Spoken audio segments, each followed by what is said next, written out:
दरभंगा व्यवहार न्यायालय में कल एक अधिवक्ता की गिरफ्तारी के बाद आज व्यवहार न्यायालय में कुछ अधिवक्ता धरना पर बैठे हुए थे, कुछ काम कर रहे थे, कुछ ने काम का बहिष्कार किया था। लेकिन इस दौरान सबसे खास बात ये रही, जो पुलिस का इतना पुख्ता इंतजाम किया गया था, जो कोई हो हल्ला करने की नौबत नहीं आई।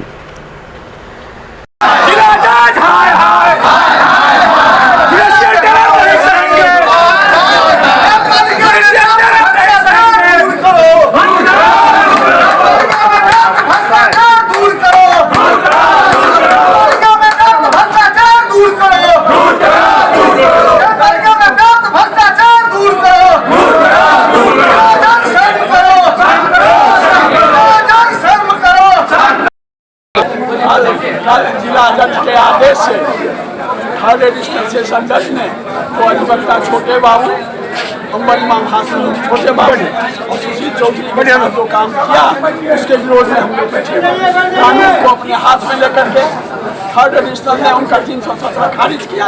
अब आज जबरदस्ती उनके आदेशों को ले लिया। थर्ड एडिशनल कानून कुछ नहीं समझते हैं, जानते वो जीरो है और कहते हैं कि हम दुनिया के सबसे बड़े वीर हैं, सबसे बड़े कानूनविद हैं और कानून को हाथ में लेकर मसल करके उन्होंने छोटे एक वकील जो ऑब्जेक्ट किया उसको भी टाल के ले लिया। हाँ।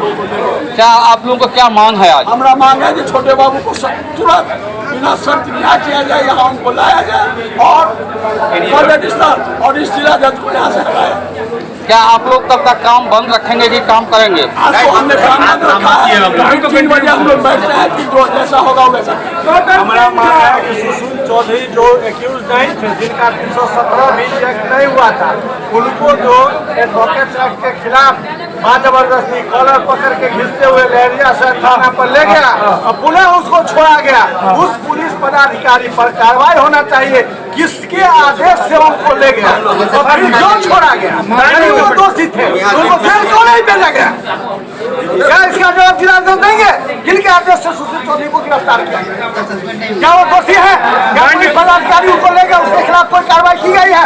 वीडियो फुटेज निकाला जाए, किस तरह से उनको घसीटते हुए ले गया गया, छोटे बाबू के साथ व्यवहार किया गया।